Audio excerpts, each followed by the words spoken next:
ನಮ್ಮ ಪಂಚಮಸಾಲಿ ಬಸವಜಯ ಮೃತ್ಯುಂಜಯ ಸ್ವಾಮಿಗಳು ಒಂದು 20ನೇ ತಾರೀಕಿಗೆ ಏನು ಸಭೆ ಮಾಡ್ಬೇಕಂತ ಕರೆದಾರ ಅದರ ಬೆಂಬಲಾರ್ಥವಾಗಿ ಇವತ್ತು ನಾವು ಕಡಪಟ್ಟಿ ಫಾರ್ಮ್ ಹೌಸ್ನಲ್ಲಿ ಇಳಕಲ್ ತಾಲೂಕು ಪಂಚಮಸಾಲಿಯವರು ಹುಣಗುನ್ ತಾಲೂಕು ಪಂಚಮಸಾಲಿ ಎಲ್ಲ ಮುಖಂಡರು ಎಲ್ಲ ಹಳ್ಳಿ ಗ್ರಾಮಸ್ಥರು ಭಾಗವಹಿಸಿವಿ.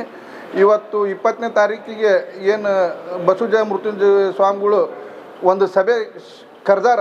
ಎಲ್ಲ ಭಕ್ತರಿಗೂ ನಾವು ಅವರ ಇಡೀ ತಾಲೂಕು ಅವ್ರಿಗೆ ಬೆಂಬಲವಾಗಿ ನಾವು ಇರ್ತೀವಿ. ಇವತ್ತೇನೈತಿ ಕರ್ನಾಟಕ ರಾಜ್ಯದೊಳಗೆ ಪಂಚಮಸಾಲಿ ಸಮಾಜನ ರಾಜ್ಯ ಮಟ್ಟದೊಳಗೆ ಗುರುತಿಸಿದವರು ಅಂದ್ರೆ ನಮ್ಮ ಬಸವಜಯ ಮೃತ್ಯುಂಜಯ ಮಹಾಸ್ವಾಮಿಗಳು. ಇವತ್ತು ಒಂದು ಪಂಚಮಸಾಲಿ ಸಮಾಜಕ್ಕೆ ಅವರು ಒಂದು ದೊಡ್ಡ ಶಕ್ತಿ. ಕರ್ನಾಟಕ ರಾಜ್ಯದಾಗಲಿ ಬೇರೆ ಅನ್ಯ ದೇಶದೊಳಗೂ ನಮ್ಮ ಸಮಾಜದವರು ಉದ್ಯೋಗದ ಮೇಲೆ ಹೋದವ್ರಿಗೂ ಎಲ್ಲರನ್ನೂ ಸಂಪರ್ಕ ಮಾಡಿಕೊಂಡು ಒಂದು ಅವರು ನಮಗೆ ಶಕ್ತಿ ಅದರ. ನಾವು ಆ ಶಕ್ತಿ ಅವರು ನಮ್ಮ ಪೀಠಕ್ಕೆ ಅವರ ಪ್ರಥಮ ಜಗದ್ಗುರುಗಳು ಅವರ ಕೊನೆಯವರೆಗೂ ಇವತ್ತು ಈ ಭೂಮಂಡಲ ಎಲ್ಲಿವರೆಗೂ ಇರುತ್ತೆ ಸೂರ್ಯಚಂದ್ರ ಇರೋವರೆಗೂ ನಮ್ಮ ಸಮಾಜಕ್ಕೆ ಅವರ ಸ್ವಾಮಿಗಳು. ಅವ್ರನ್ನ ಬದಲಾವಣೆ ಮಾಡೋಂಥ ಪ್ರಶ್ನೆ ಇಲ್ಲ. ಅದು ಟ್ರಸ್ಟ್ನವ್ರಿಗೆ ಸ್ವಾಮೀಜಿಯವರಿಗೆ ಯಾವುದೋ ಕೆಲವೊಂದು ಗೊಂದಲಗಳು ಅದಾವು. ಆ ಗೊಂದಲಗಳನ್ನು ಇಷ್ಟು ಪತ್ರಿಕೆಯವ್ರ ಮುಂದಾಗಲಿ ಬಹಿರಂಗವಾಗಿ ಪಬ್ಲಿಕ್ ಮತ್ತು ದೃಶ್ಯ ಮಾಧ್ಯಮದವ್ರ ಮುಂದೆ ಹೇಳ್ಕೊಳ್ಳೋದು 4 ಗೋಡೆಗಳ ಮಧ್ಯೆ ಕುಂತು ಈ ಸಮಸ್ಯೆನ ಬಗೆಹರಿಸ್ಕೋಬೇಕಾಯ್ತು. ಈಗ ಸಮಾಜ ನಮ್ಮದು ದೊಡ್ಡ ಸಮಾಜ, ಸಣ್ಣ ಪುಟ್ಟ ಸಮಸ್ಯೆಗಳು ಇರ್ತವೆ ಟ್ರಸ್ಟ್ನವ್ರಿಗಾಗಿರ್ಬೋದು ಸ್ವಾಮೀಜಿಯವ್ರಿಗಾಗಿರ್ಬೋದು. ಈಗ ರಾಜಕಾರಣದೊಳಗೆ ಎಲ್ಲರೂ ಇವತ್ತೇನು ಪಕ್ಷಾತೀತವಾಗಿ ನಾವು ಇಲ್ಲಿ ಬಂದೀವಿ. ಆದರೆ ಎಲ್ಲ ಪಕ್ಷದಾಗೂ ನಮ್ಮ ಜನಾಂಗ ಐತಿ. ಜನಾಂಗದವ್ರಿಗೆ ಎಲ್ಲೋ ಕೆಲವೊಂದು ಸಣ್ಣ ಪುಟ್ಟ ಅನ್ಯಾಯ ಆದಾಗ ಧ್ವನಿ ಎತ್ತಬೇಕಾಗತ್ತಾ. ಆ ಸ್ವಾಮೀಜಿ ನಮ್ಮ ಸಮಾಜದ ಪರವಾಗಿ ಧ್ವನಿ ಎತ್ತಾರ. ಮುಂದೆ ಏನೈತೆ ಅದು ಆ ಪಕ್ಷಕ್ಕೆ ಬಿಟ್ಟಿದ್ದು. ಈಗೇನೈತಿ ಇದನ್ನು ಅವ್ರ ಸಮಸ್ಯೆನ ತಂದು ನಮ್ಮ ಸಮಾಜಕ್ಕೆ ಹಾಕೋದು ಬೇಡ. ನಮ್ಮ ಸಮಾಜ ನಾವೆಲ್ಲರೂ ಒಗ್ಗಟ್ಟಾಗೀವಿ. ಈ ಸಮಾಜನ ಏನೈತಿ ಮುನ್ನಡೆಸ್ಕೊಂಡು ಹೋಗೋ ಶಕ್ತಿ ಬಸವಜಯ ಮೃತ್ಯುಂಜಯ ಸ್ವಾಮಿಗಳಿಗೆ ಐತಿ. ನಾವು ಇವತ್ತು ಸೂರ್ಯಚಂದ್ರ ಇವರವರಿಗೂ ನಮ್ಮ ಸ್ವಾಮೀಜಿ ಪಂಚಮಸಾಲಿ ಜಗದ್ಗುರು ಸ್ವಾಮೀಜಿ ಬಸವಜಯ ಮೃತ್ಯುಂಜಯರು ಅವರಿಗೆ ನಾವು ಬೆಂಬಲವಾಗಿರ್ತೀವಿ.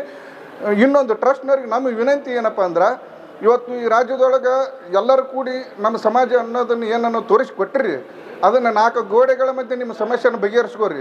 ಇದನ್ನು ಒಂದು ರಾಜ್ಯದ ಸಮಸ್ಯೆ ಒಂದು ಇದ್ರ ಸಮಸ್ಯೆ ಮಾಡೋಕ್ಕೆ ಹೋಗ್ಬಿಡ್ರಿ.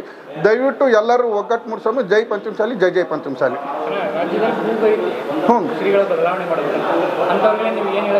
ಶ್ರೀಗಳ ಬದಲಾವಣೆ ಯಾವುದೇ ಕಾರಣಕ್ಕೂ ಇಲ್ಲ. ನಾ ಮೊದಲೇ ಹೇಳ್ಬಿಟ್ಟಿನಿ, ಸೂರ್ಯಚಂದ್ರ ಇವರವರೆಗೂ ಇಡೀ ಸಮಾಜ, ನಾನು ಒಬ್ಬನೇ ಅಲ್ಲ, ಕರ್ನಾಟಕ ರಾಜ್ಯದಾಗಿರೋ ಕಟ್ಟ ಕಡೆ ಗ್ರಾಮೀಣದಾಗಿರೋಂಥ ಪಂಚಮಸಾಲಿಗೂ ಬಸವಜಯ ಮೃತ್ಯುಂಜಯ ಸ್ವಾಮಿಗಳು ಸೂರ್ಯಚಂದ್ರ ಇವರವರೆಗೂ ಅವರೊಬ್ಬರೇ ಸ್ವಾಮೀಜಿ. ಬದಲಾವಣೆನ ಪ್ರಶ್ನೆ ಇಲ್ಲ.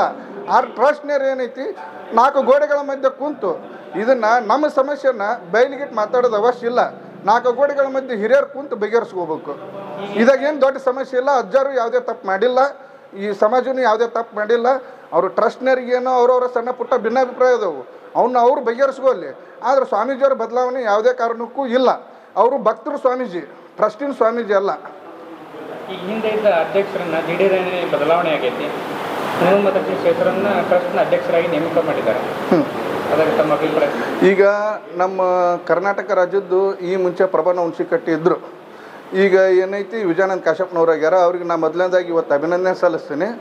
ಈಗ ಅವರು ನಮ್ಮ ಅಧ್ಯಕ್ಷರು ಟ್ರಸ್ಟ್ನವರು. ಈಗ ಸ್ವಾಮೀಜಿಯವರು ನಮ್ಮ ಇಡೀ ರಾಜ್ಯಕ್ಕನ ಈಗ ಅವರ ಪೀಠ ಮಾಡೀನಿ ಅಂತೇಳಿ ಅವ್ರು ಹೆಮ್ಮೆಯಿಂದ ಹೇಳ್ಕೊತ ಅಡ್ಡಾಡ್ತಿದ್ರು. ಈಗ ಅವ್ರನ್ನ ಬದಲಾವಣೆ ಮಾಡ್ತೀನಿ ಅಂತೇಳಿ ಅವ್ರ ಬಾಯಿಂದ ಬಂದೈತೋ ಯಾರು ಹೇಳೋರೋ ಗೊತ್ತಿಲ್ಲ. ಆ ಬದಲಾವಣೆ ಮಾಡೋದು ಬೇಡ, ಅವ್ರನ್ನ ಮುಂದುವರಿಸ್ಕೊಂಡು ಹೋಗೋಣ. ಇನ್ನಷ್ಟು ಅಪ್ಡೇಟ್ಗಳಿಗಾಗಿ ಫಾಲೋ ಮಾಡಿ ವಿಜಯ ಧ್ವನಿ ನ್ಯೂಸ್.